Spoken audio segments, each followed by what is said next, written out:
Hey, Sujaya here.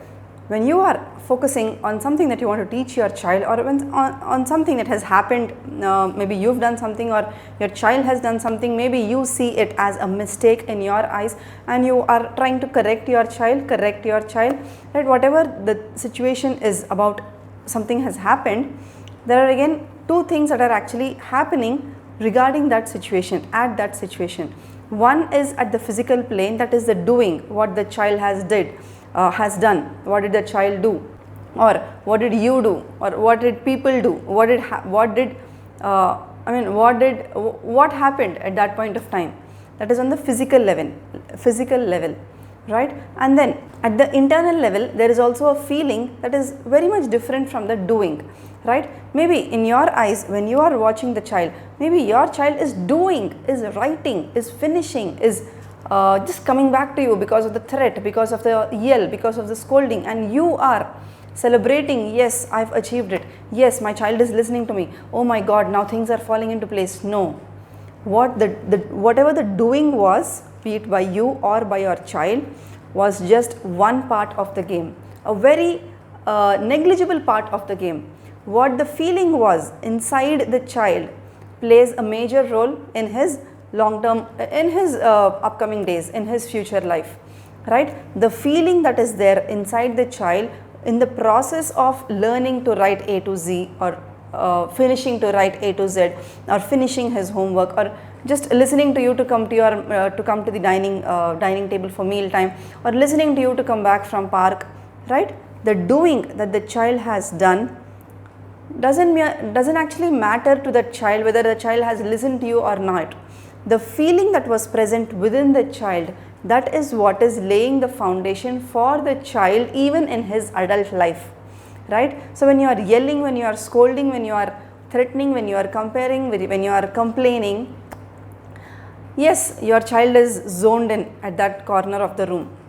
Yes, there may be some kind of uneasiness within you and even in your child. Yes, there is some kind of disturbance within you and even in your child and in that scenario. But it's not just what is happening at that moment that is important. At that moment when your child is a child, yes, there is some kind of disturbance. But even when your child is an adult, after 20 years, after 30 years, the yell that you had done 20 years back or at this moment right now has got deeply rooted in your child's subconscious, so much that it is being shown as one of the personality traits when your child is an adult. Say when your child is 30 year or 40 year and your child is still confused about what he is good at. And again, 95% of adults of this generation are sailing in the same boat, right? That's because maybe the child, when the child was an 8-year-old, when the child was a 10-year-old, when the adult was an 8-year-old or 10-year-old or 12-year-old, he's been constantly listening to such things like, you don't even know what, you can't even do this. I don't think you're good at this. Why don't you do this? Right? Your child, your sister is able to do this, but you are not able to do this. Right? Comparing statements, complaining statements, or judging statements, all of these statements will create subconscious imprints that are of no benefit to the child when your child is an adult, right? So you may be thinking that at that point of time, yes, I've solved the problem, my child has stopped crying and everything is at peace, I am happy, my child is happy, he's got over that kind of tantrum, he's now maybe busy playing with something else, yes, everything is at peace. You are looking at the short term outcome that got created at that point of time. But the shouts, the yells, the screams, and the ignoring and diverting whatever has been done by you will remain in your child's subconscious and will show up as one of his or her personality trait when the child is an adult, even maybe 20 years later or 30 years later or 40 years later. So what you got to focus on is not on the what I can do right now at this moment, but on the long term vision, on the long term positive outcome that you can create for your child, right? What is the long term positive outcome if I yell at my child right now? What is the long term positive outcome if I maybe approach the situation in a certain way, in this specific way, in this particular way? right? So you got to be clear and think long term on what are the benefits for you, and more importantly for your child, as well as the relation that there is between you and your child, right? What is the long term outcome that you are seeing when you are taking one approach? But are you even aware, are you even present at that moment to think about all these approaches? That's up to you.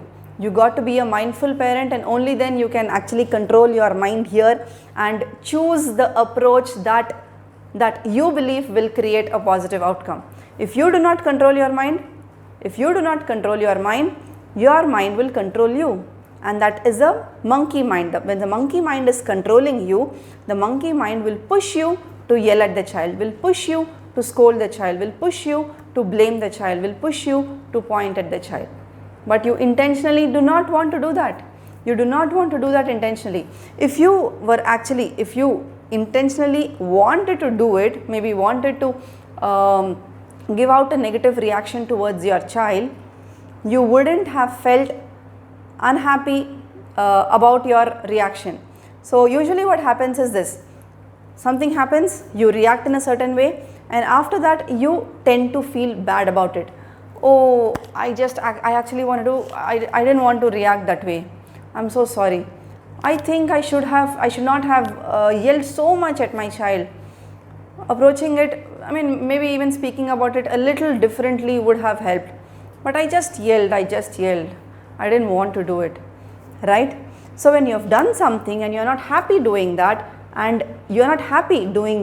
there is a catch there. That means you do not intend to do it. That means it is coming not from you, not from the original you. That is what happens when your monkey mind controls you. Just do this, you'll get over this. No. If you got to create a long-term positive outcome in your life, in your child's life, and all through your parenting journey, then you got to control your mind. You got to master your mind. So moving ahead, commit to yourself that you're going to implement, to think long-term in every interaction, in every conflict that you have with your child. Cheers, bye-bye.